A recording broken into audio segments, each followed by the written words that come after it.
Perhaps we need some outside universal threat to make us recognize this common bound. I occasionally think how quickly our differences worldwide would vanish if we were facing an alien threat from outside this world.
Good evening and welcome to Spaced Out Radio tonight. My name is Dave Scott. Yes, I am feeling better tonight. I'm glad that we took last night pretty much off, but we're glad to be with you tonight like we are each and every night. So we have John Olsen tonight. We're going to find out about the high strangeness around the beautiful state of Utah coming up here momentarily. But first, let us say hello to everyone in our chat rooms, including Kitty Cattywhack in the gold medal position, Race Fan with a silver, David Norenberg taking home the bronze medal tonight as we step on into roll call. Yes, rest in peace, Ozzy Osbourne.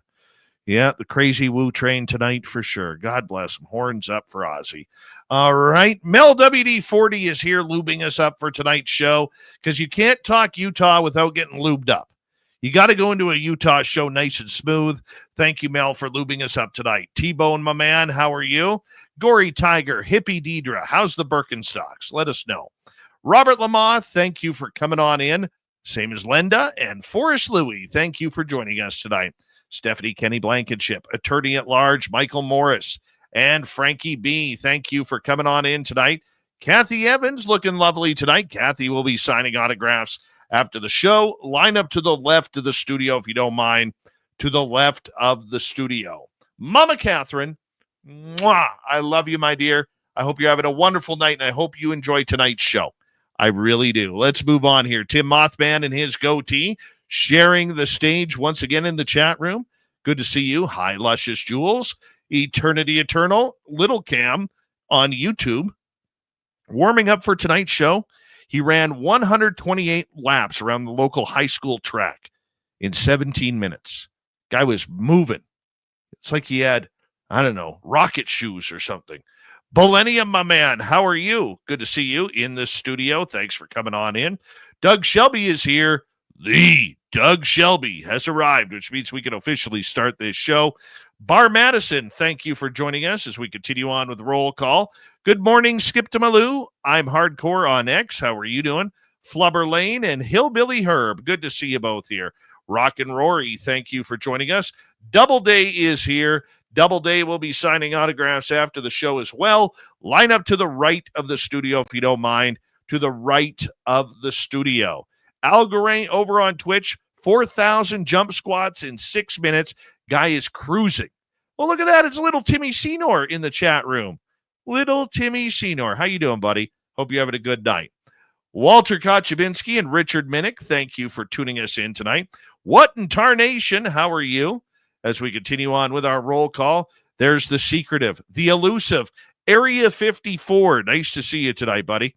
And who's next on our list here? Let's scroll on down and see.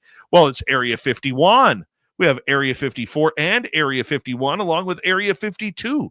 Where's our Area 53? We need that. Undead Jed, how are you tonight? Monica, nice to see you. As we continue on with our roll call, let's say hello next to J. True Seeker. Good to see you. Flat 6, thanks for joining us. And Deb Rooney, yes, I am wearing underwear tonight, Deb, and shorts. Sorry to break your heart. Deborah Rooney kicking off the super chat tonight. It's a wonderful way to support what we do on this show on a nightly basis. So thank you, Debster. Appreciate you. And let's see here. Babylon Rose, nice to have you here. Frankie B again. Fapster, how you doing, Fap Nuts? Good to see you. And let's get the radio side going. Hello and welcome to the radio and podcast side of Spaced Out Radio tonight. My name is Dave Scott. We appreciate you tuning us in as author John Olsen will be with us to talk about the high strangeness of the beautiful state of Utah. We are in roll call right now on our YouTube side, so bear with us. We're about 40 seconds away from going. Jose Sanchez, nice to see you here. And let's see, who else do we have? Scrolling on down. American Culture, good to see you.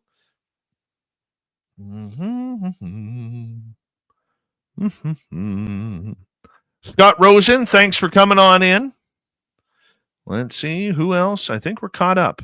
We are caught up. Do me a favor, everybody. Super chat is open, and our store is open on our website, spacedoutradio.com. No ugly swag there, I promise. Benno, how are you? Throw those horns up, everybody. Let's rock.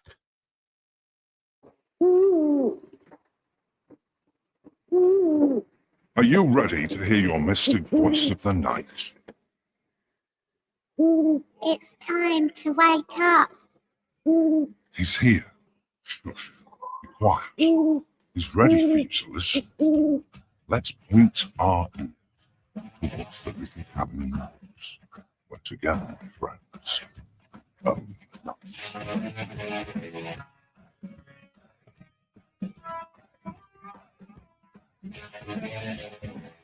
It's time for Spaced Out Radio with Dave Scott.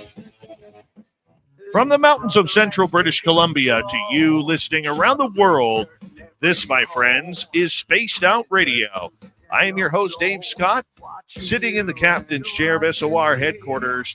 We welcome you to tonight's show on our terrestrial affiliates around North America, digitally on every major podcast network. Our website, spacedoutradio.com. We have a plethora of features for you. Rock out to Bumblefoot, read the news wire, check out our swag as well. You can follow us on X at Spaced Out Radio, Instagram at Spaced Out Radio Show, and on Patreon in the Space Travelers Club. Tonight's show is brought to you by Chive Charities. Help make the world 10% happier by visiting Chive Charities today. You can find them on our website.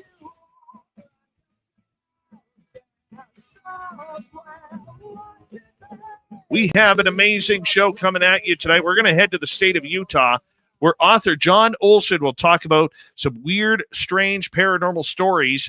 Then in hour number 3, we have Swamp Dweller kicking things off. Follow that up with our good friend Robin Haynes coming in with the cryptid Q&A. So let's get started here, shall we? Why? Well, that's what we love to do around here, is to bring that spooky nature of the night to you.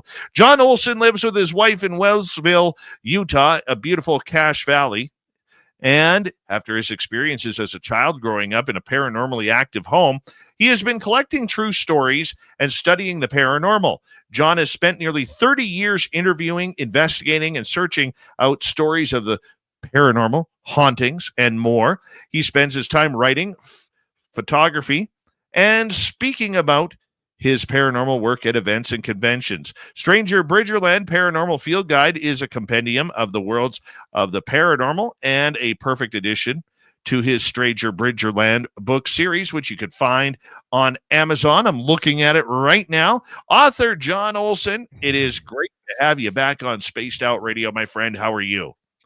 I am so good. Thank you so much for having me on. This is always such a blast.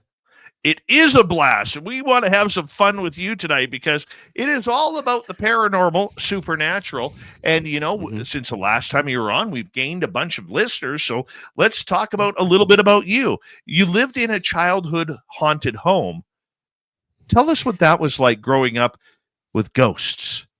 Yeah, it was really strange. You can imagine. The home I grew up in was built in 1883. So when I was a kid, it was 100 years old. And it didn't take me long to figure out that there were things that happened in my house that didn't happen at my friend's house.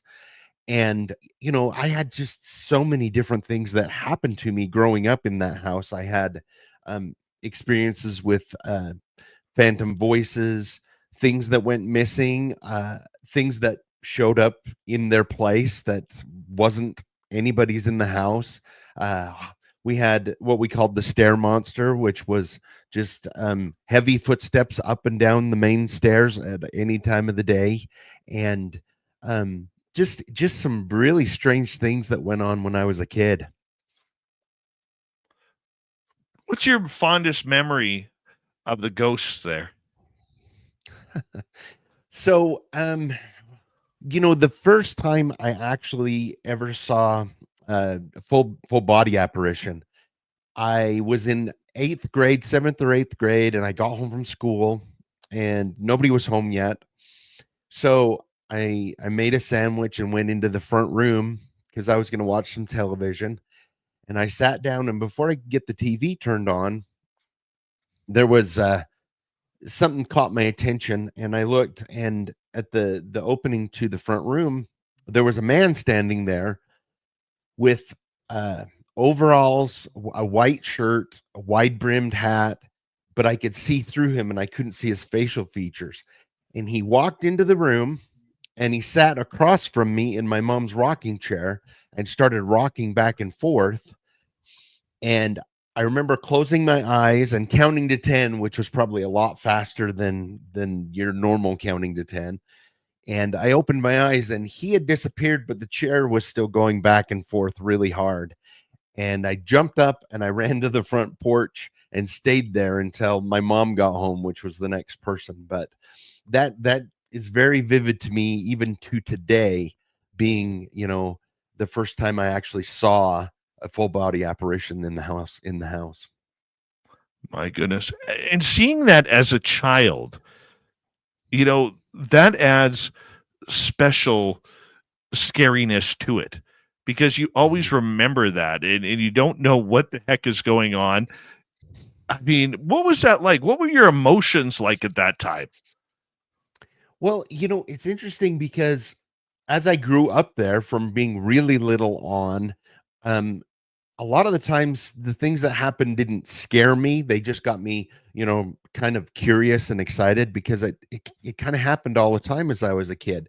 But that in particular being, basically the holy grail of ghost hunting, which is, the full body apparition, was really scary. I mean, just really scary.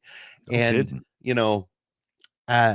that was one of the times that I can actually, check mark that, it gave me the Scooby-Doo heebie-jeebies run out of the room kind of thing. Whereas a lot of the other stuff, I just became very fascinated with, especially the older I got. One more story that pops into mind, kind of with the chair as well. When I was, much older, I'd had my first child, and my mother she would babysit my son twice a week. And I remember I went over one morning to talk to her, and she and I were the only ones in the house, and she showed me all of the old baby stuff that she'd pulled out. And one of them was one of these old baby swings that you would wind up, and then you'd push the baby and it would swing back and forth and click, swish, click, swish, click. Well, we went into the kitchen and we're talking, and then all of a sudden I could hear something, and we were quiet, and I could hear the chair going, swish, click. And so we walked into the front room where it was, and it's just going really fast. And I turned to my mom and I said, maybe we just wound it up and it started on its own. And just as I said that, it stopped at its pinnacle and then lowered and then shuddered like a hand had let go of it. And that one was really interesting too. And then just to make sure, I went and wound it up, but without the weight of a baby in it or the weight of something, it won't rock at all. And this was just going to beat the band in there. So you are a very accomplished author. You have a number of books that can be found, I believe 10, with number 11 coming out here very, very soon. What made you decide that you wanted to write down all of these experiences and publish them? I'd spent years and years collecting the stories because once I was a teenager, by the time I was a teenager, um, my friends had experiences in the house, and I finally, admitted, yeah, I live in a haunted house. And so they wanted me to tell stories at, the parties and all of this. And after that, people started bringing me their stories. So by the time I was a senior in high school, I was, collecting stories. And so I've been doing it for years.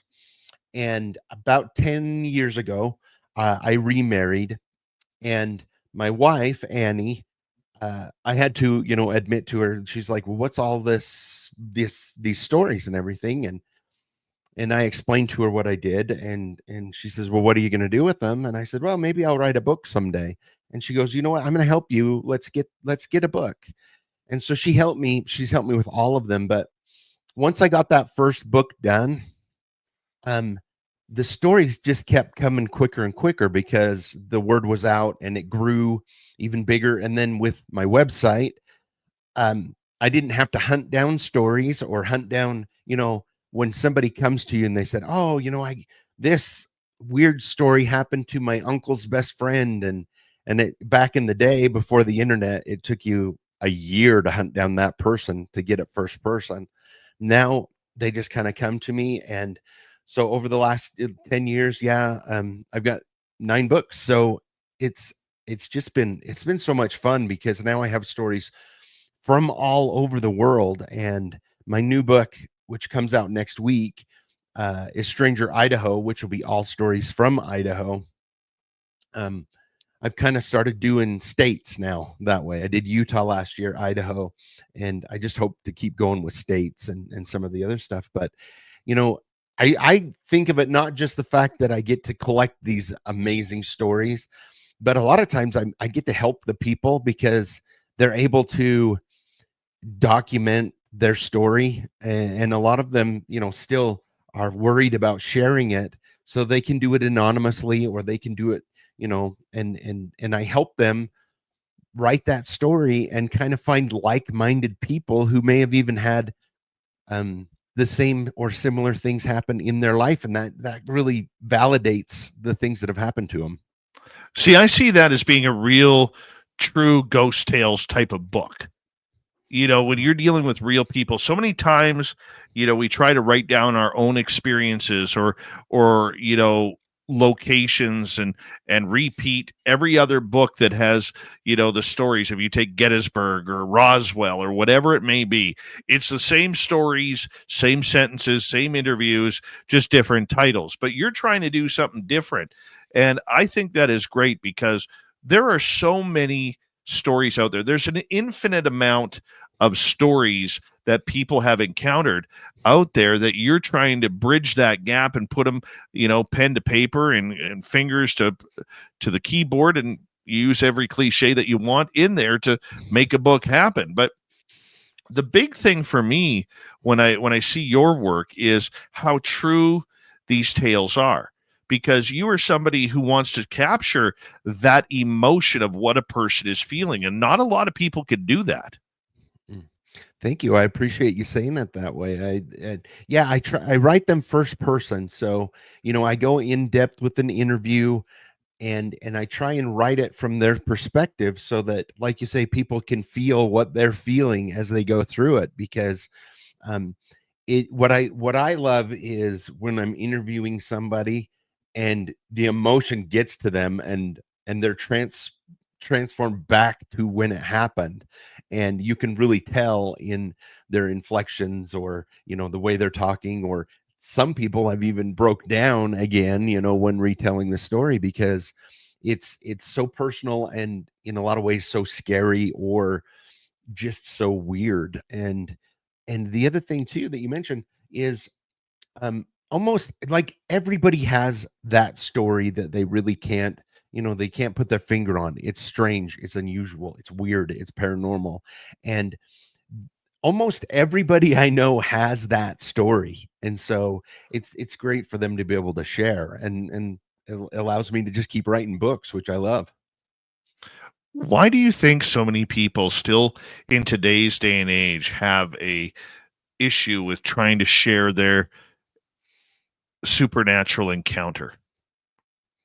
I think that up until recently, probably in the last probably 10 years, maybe, there was a lot of stigma around people who had paranormal experiences. And I know that even when I was a kid, I wasn't allowed to share my stories when I was a kid because my parents were afraid of people thinking that we were, crazy. Oh, they live in a haunted house. They're crazy people. But, there's still just, for some people, especially depending upon their circle of friends or their work or whatever it is, they're afraid to share that because they worry about what people will think about them, or um, how it will reflect on them. But the one thing that I have noticed over the years is the number of people that want to be anonymous is going down. That's less and less. And I don't look down on anybody if they want to do it that way. I totally understand. But I do love that there's so many people out there that are willing to share their stories and share their names and let it out there. So I think it's cathartic. I think it's really healthy for people to be able to do that. Do you think people are becoming a little bit more open with everything? Yeah, definitely. I think that, there for a while, that the ghost hunter television shows were huge. And I'm not gonna lie, they had their flaws, and sometimes, they made up things because you have to find something every week or it's not a fun television show. But one of the things it did do is allowed people to look at that as a lot more mainstream, having a paranormal experience, or having a UFO experience, or Bigfoot experience, whatever it is. um you know it helps you to realize, oh, there's other people that have had that experience. I'm not alone. It's not crazy, it's not weird. But so I think those kind of things have helped. And then along the lines too, with UFO experiencers, and even abductee experiences, with everything coming out in the media and with the government, I think that is coming very mainstream. Like, it's not unusual to see a news program talking about UFOs anymore. So, and it's not taboo like it used to be. So, Do you like it? Do you like the popularity, the way it's gone, or has it made your job a little bit more difficult? no, I think it's made my job easier, because more people are willing to share their story. Um, what I find frustrating is, for example, when something will come out and the government will admit something about UFOs, like they did. Oh yes, we have this stuff we can't explain, or we have this or that. And I go to my friends because I'm way into this, and I'm like, oh my gosh, did you see the government did this? They announced this and everything. And so many of them are just nonchalant about it. They're just like, oh yeah, I saw that. Like, don't you see, like, those of us like me that have been for years and years talking about this, now even the government is saying, yes, it's really happening. And so that can be a little frustrating. Not that they're just not excited about it. And I'm like way excited about it. I don't know how I feel about that anymore, but that's just me. I was excited at one point. Now I just don't know. I Yeah. really don't know, but that's for another topic, another day. We Yeah. have 5 minutes to go here before we go to break at the bottom of the hour. Author John Olsen is our guest tonight on Spaced Out Radio. John, I'm going to put you on the spot here for a second. Mhm. What's your favorite paranormal story that you haven't yet been able to put in your book? Oh boy, there is a lot out there. I have several. Fae stories that I have yet to write, which were stories that I never thought I would get when I first started these.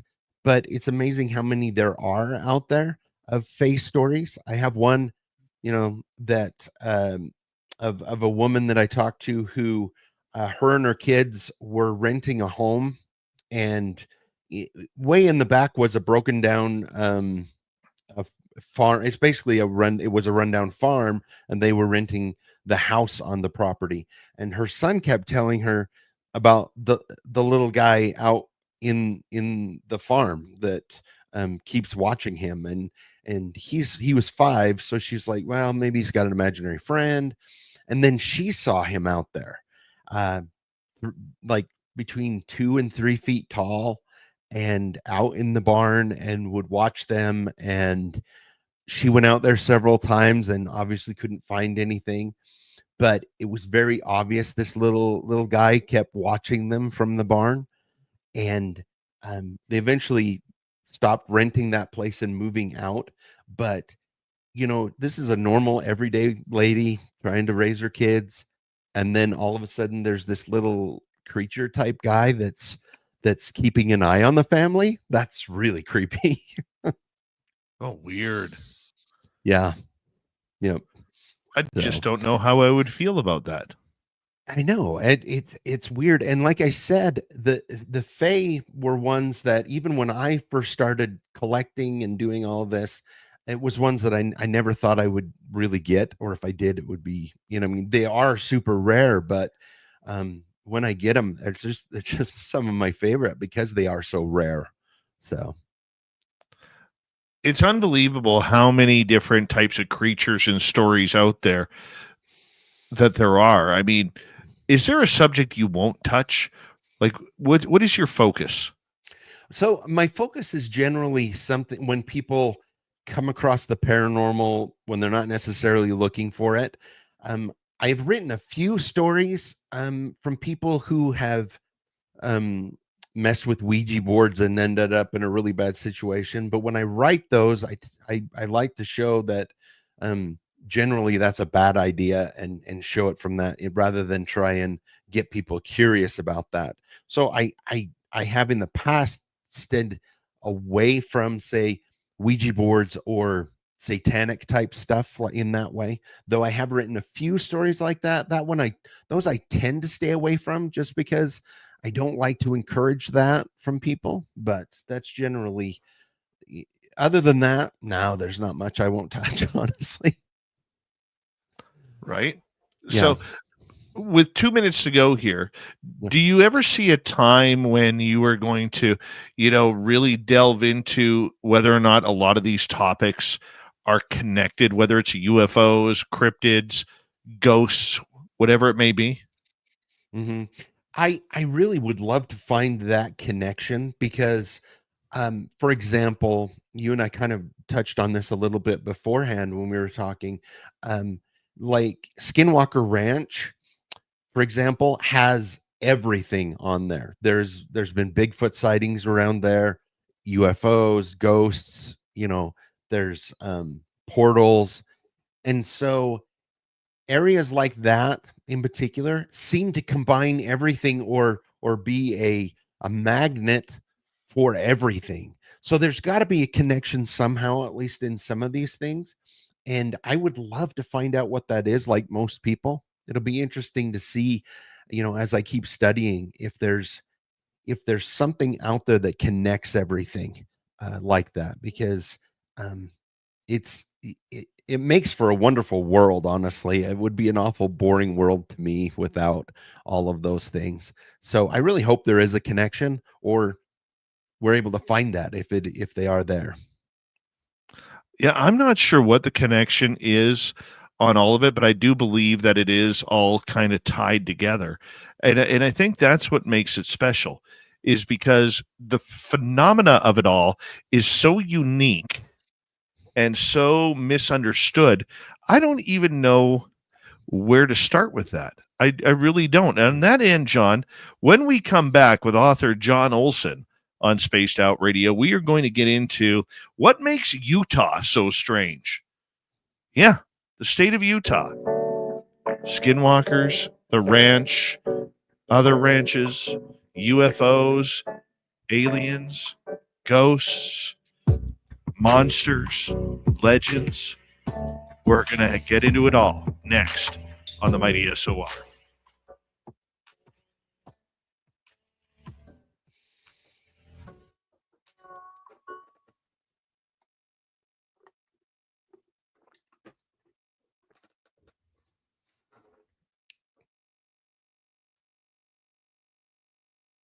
All right, we're clear. Quick shout out here to Moody Mongol. How are you? Natasha, thank you for that awesome super chat. Greatly appreciate your love and support of SOR.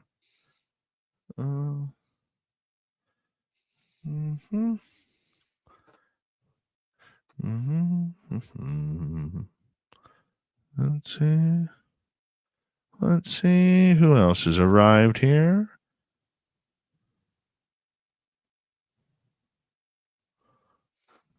Oh, we're caught up. We is caught up. Good start, John. Thank you. Oh, thank you. Yeah, it's going great. I hope I'm not going too long on my answers, but no, you're filling it perfectly. Filling it perfectly. Awesome. That first half hour flew by. Oh, I figure the next 90 minutes will as well. Yeah. Yep. That'll be great.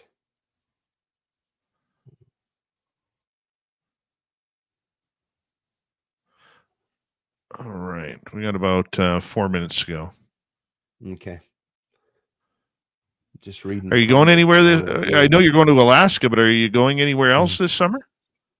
Nope. I'm just gonna head out to Alaska. Here in a couple weeks, we're gonna go out there for a whole week.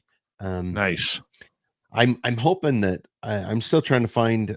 I would love to spend an evening and talk somewhere up there because I don't get up there very often.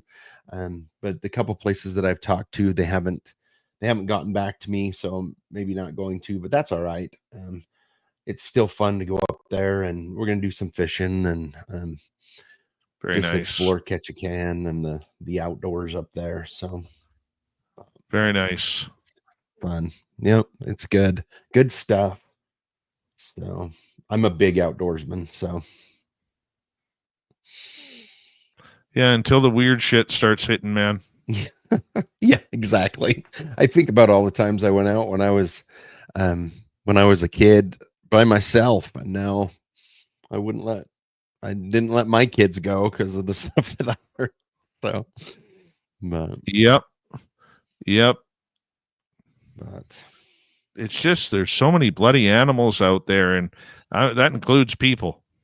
Yeah, exactly. That's the scariest person. That's the other thing is anybody's like, "Oh, you're not scared of ghosts," and I'm like, "No, I'm scared of alive people. They're more scary." Right? Yeah, I'm the same way, man. Yeah. Fast Hemi, how you doing?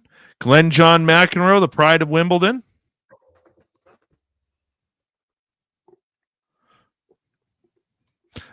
Marie K, nice to see you. Who else has jumped in here?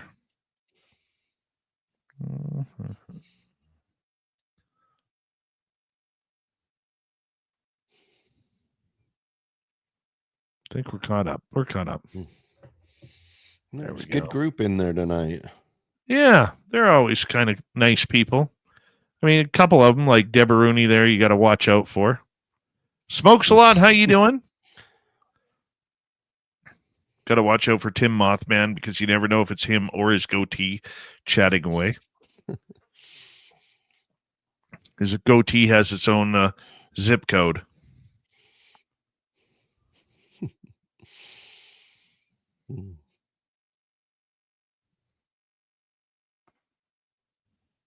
We got about a minute here.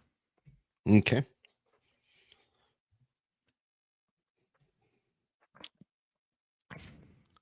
Oob to Joe's Bane. You've got aliens.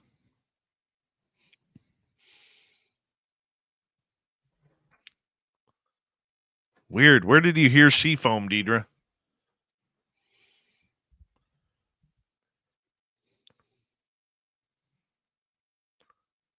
Fat Nuts, thank you for making me laugh during the show. That was hilarious.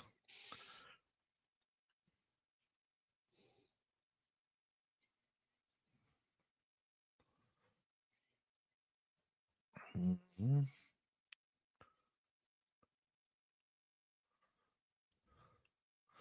All right. Big thank you tonight to Deborah Rooney, Mel WD40, T-Bone, and Natasha for the great super chats. It's a wonderful way to support what we do on this show on a nightly basis. And don't forget, you can shop at our Spaced Out Radio store.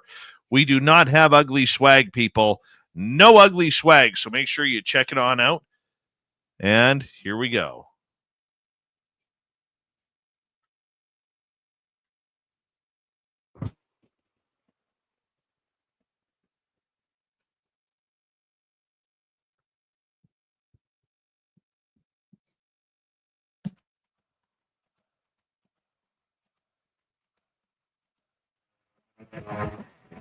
We're cruising into the second half hour of Spaced Out Radio.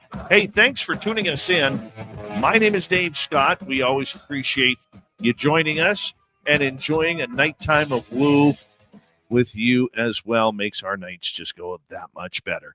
Hey, I want to remind all of you before we bring in our guest, John Olsen, that if you've missed portions of this show or others, you know our archives are always free on every major podcast network and on YouTube.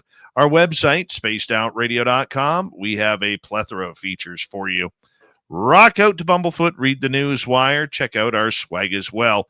Follow us on X at Spaced Out Radio, Instagram at Spaced Out Radio Show, and on Patreon in the Space Travelers Club.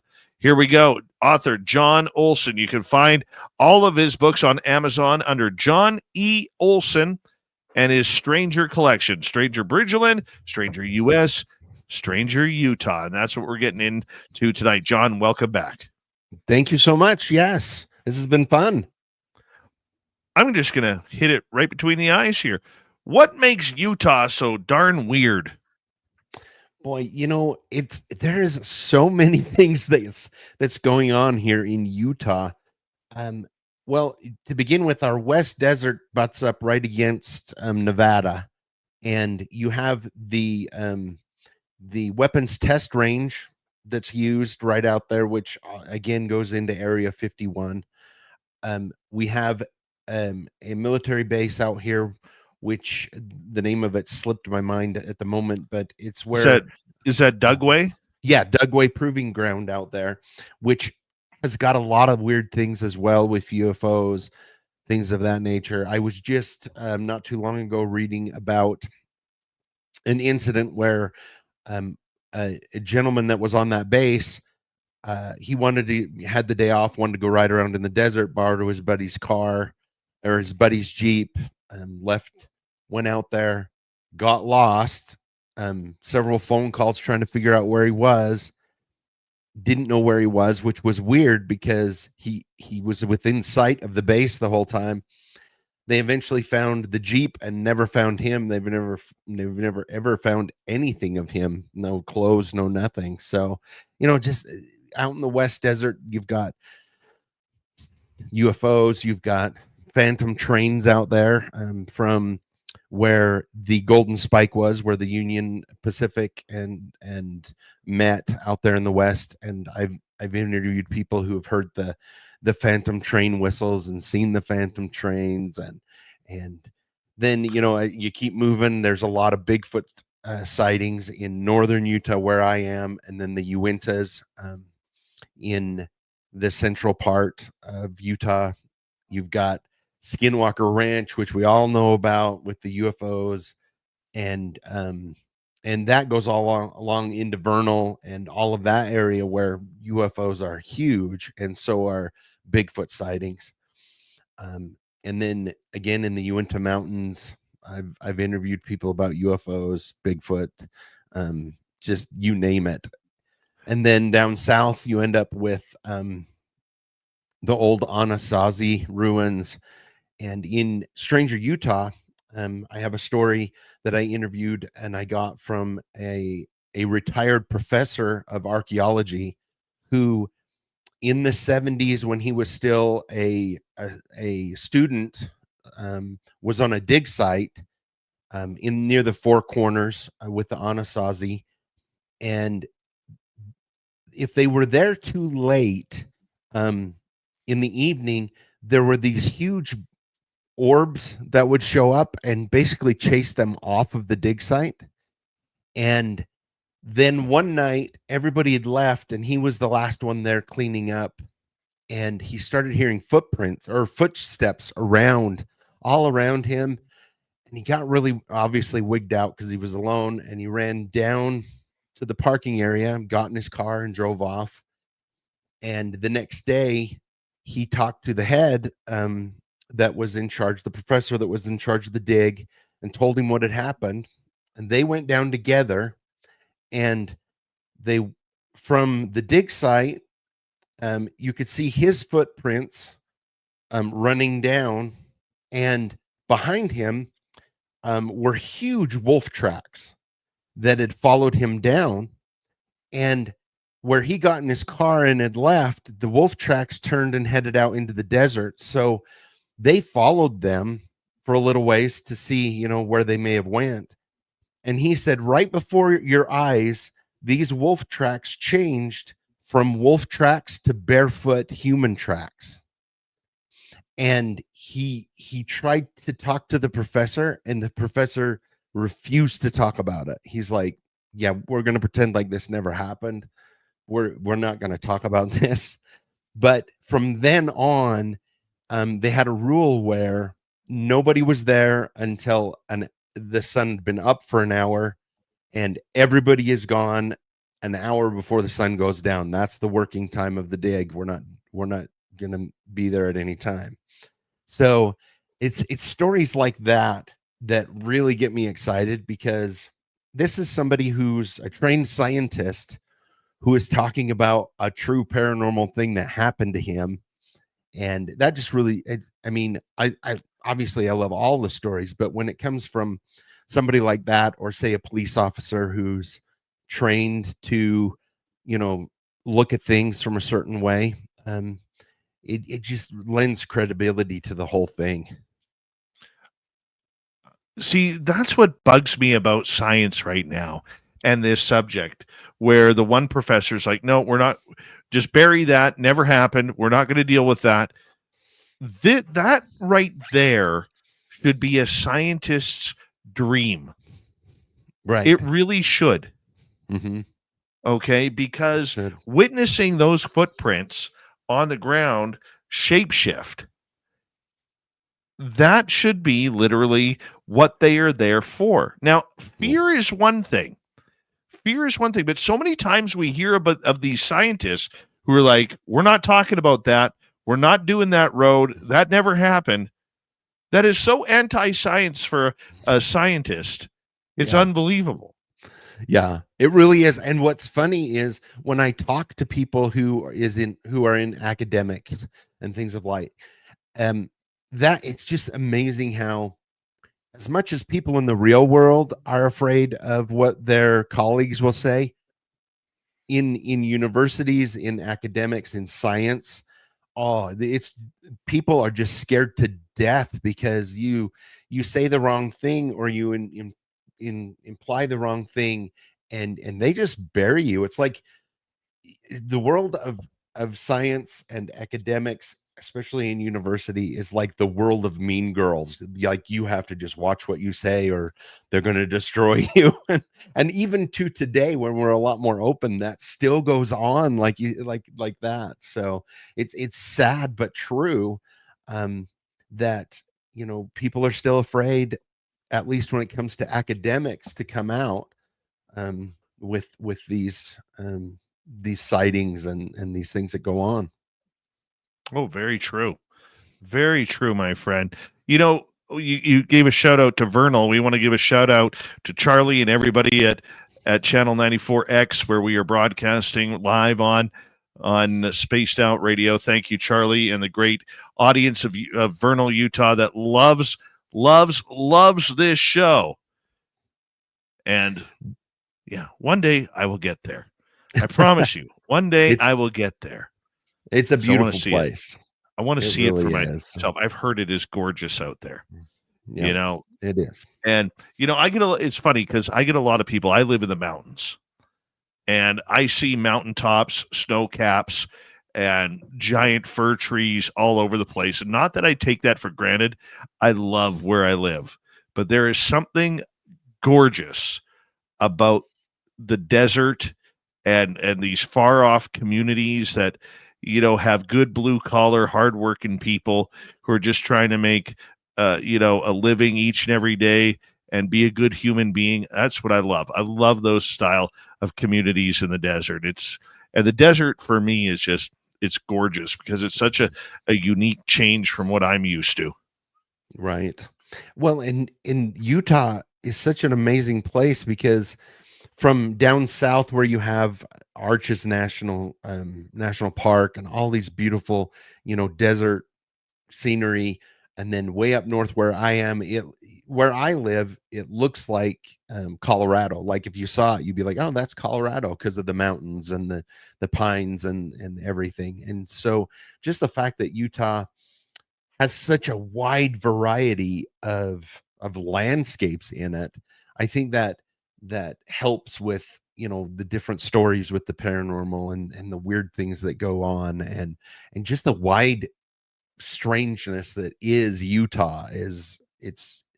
I mean, I've been here I've been here my whole life, and I still hear things every so often that I've never heard of. They're like, oh, have you ever heard of this?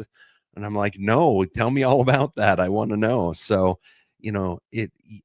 I'm convinced you could live 100 lifetimes and not learn everything about this topic. Monsters, paranormal, UFOs. Utah really does have it all in a weird, strange setting that is the desert combined with mountains, combined with some forests and everything. There's not a lot of water around, open lakes and everything. But where do you think all of this high strangeness comes from? What do you think is attracting it to Utah? My personal opinion is, at least when it comes to UFOs and maybe all of it, um, because of the Rocky Mountains that run basically right through Utah, I think it's got to have something to do with um, the formation of the Rockies, how they pushed together and pushed up. We know from different studies that certain rocks and certain elements can facilitate all kinds of energy or things of that nature. That I think a lot of it has to do with the topography, and just how old it is as well, and the history that goes along with Utah as well, all the way back to when you've got the natives that were here forever. You have stories from the Spanish conquistadors that came all the way up into Utah looking for gold and digging mines.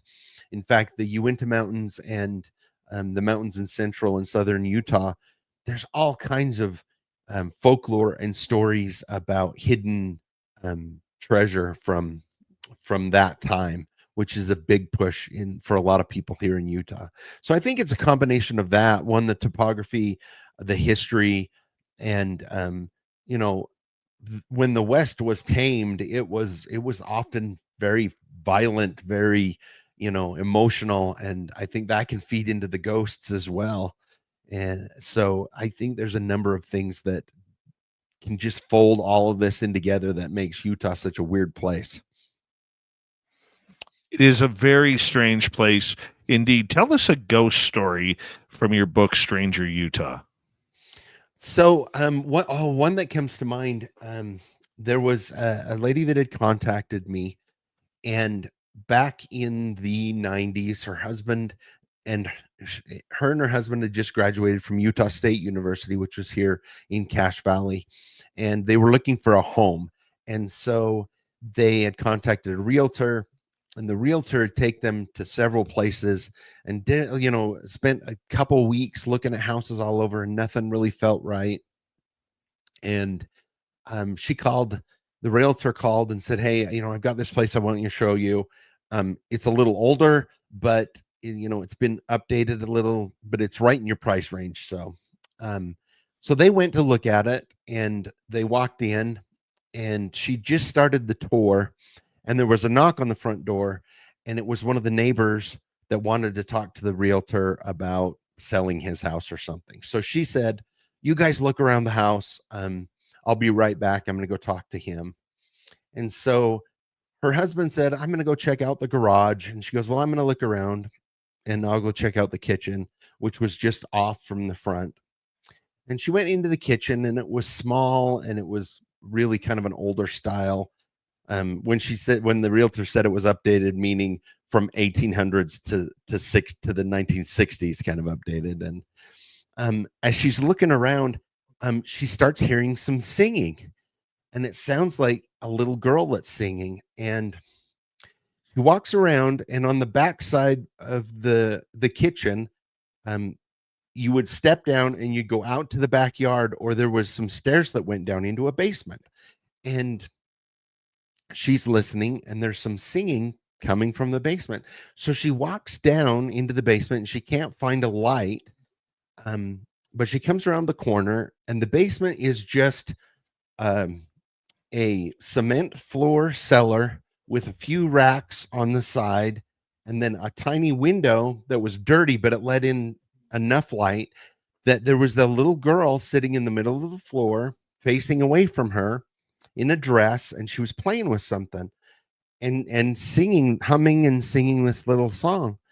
And the woman says, are you lost? Is this your house? And the girl just turns over her shoulder and says, "You don't want to live here. I'm not the only one that's here." And then she disappeared right in front of the lady. And she went right upstairs and grabbed her husband, went right past the realtor and said, "Nope, we're not buying this house. We're out of here," and left. But I like that one because it had the innocence of a little kid used to warn her not to buy the house, that she's not the only one here. And those kind of stories, I mean, I love all the stories, but that one I really, really enjoyed because it's got a lot of your classics to it, with a little kid ghost and warning her not to buy the house.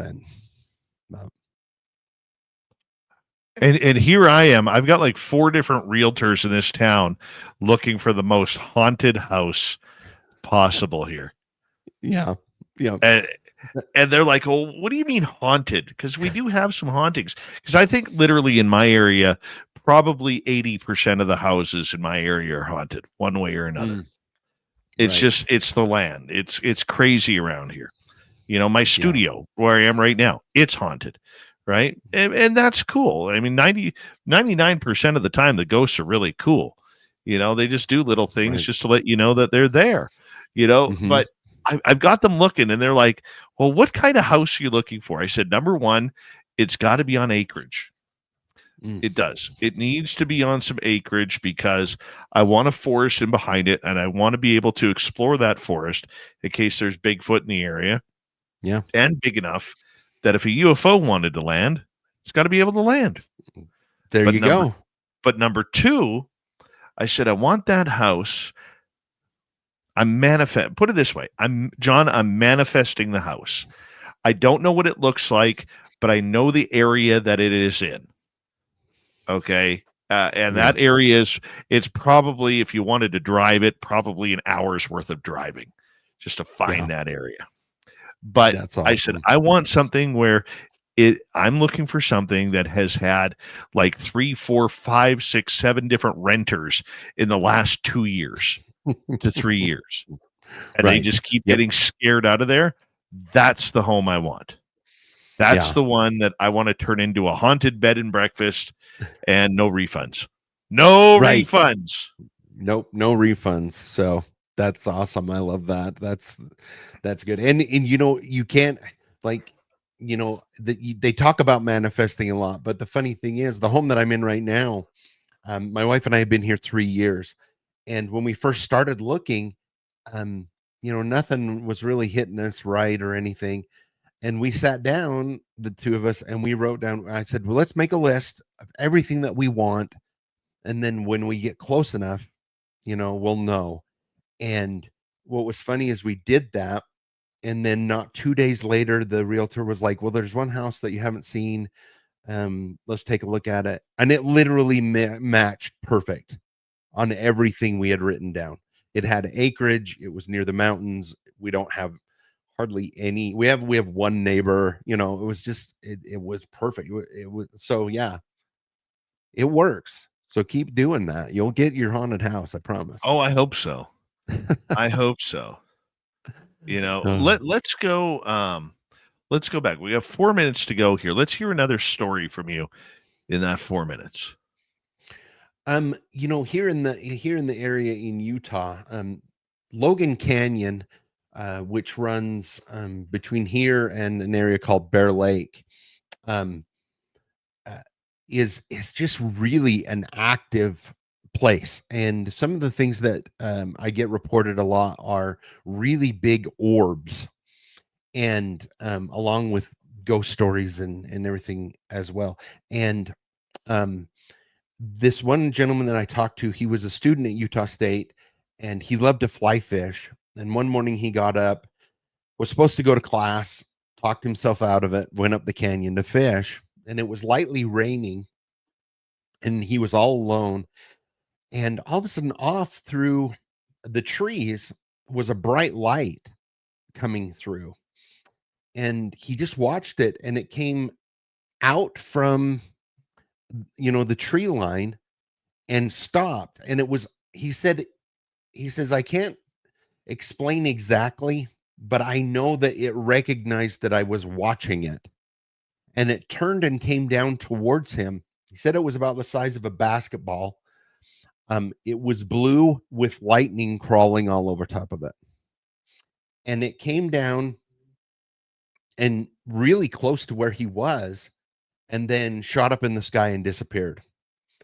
And he said, reading everything and talking to some of his friends that were going to school for engineering, they all thought it was ball lightning, but he said there was an intelligence to it that I couldn't quite understand. There was an intelligence because when I noticed it, it noticed me, and it came towards me. And I had the feeling like it was investigating me before it took off. And it's amazing how many stories of orbs like that I have written and talked to people about up Logan Canyon. And some people associate it with ghosts. Some people associate it with UFOs, or just, like I said, the groundwater, or whatever you want to call it scientifically. They think about it that way. But that's one that instead of just being bald lightning, I love that it seemed to have its own intelligence and its own life to itself. I love stories that are like that. I do. You get so many different quality stories, and we're only about a minute and a half away from going to break here. I want to know what your thoughts are on the skinwalkers. I know we're not supposed to say the S word. Yeah. Okay, but what is your thoughts on these? Yeah. So I've done a lot of research. I've actually gotten quite a few stories that would fall under skinwalkers. I know that it's become a blanket term for a lot of different things, but doing history and research, I do think there's definitely something to it. And that a lot of times when it's a true skinwalker, it's somebody who has delved into what you would call the dark side of magic, something dark side. And in Judeo-Christian, you'd say it's, sold your soul for a certain amount of power, but it has corrupted them. And the stories that I've gathered from people, again, when they talk about them, they're not supposed to, and sometimes that draws that in. And I really think there is something to it. Really, after everybody that I've interviewed and talked to, it is a real physical creature, meaning it used to be a man, but um, is now something turned very dark. It is a scary situation when it comes to these, and I don't ever want to encounter one, but you never know where they're going to be. Author John Olsen, you can find his books on Amazon. More of Strange Utah when we return on Spaced Out Radio. This is Spaced Out Radio with host Dave Scott.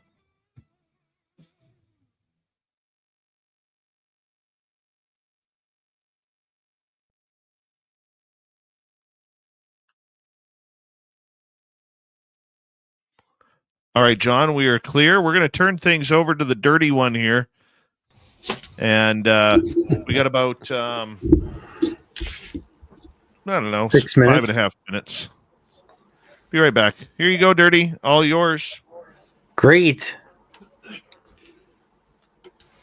Hello, everybody. Sorry I'm a little bit late tonight. I had to collect Carl from the local watering hole. He was out there experiencing things that aliens normally don't do with humans. So, without humans, rather.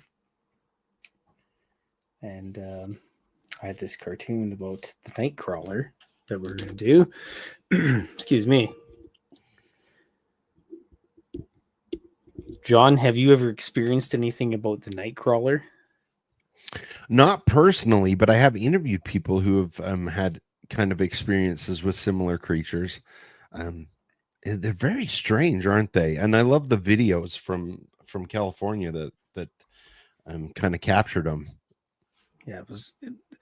I always forget to mention that it was a Fresno Nightcrawler. Right. Excuse me, I have to cough here 1 second. Sorry, but yeah, it was always the Fresno Nightcrawler. I always forget about that. I just call it the California Nightcrawler, just in case if there was other ones in there.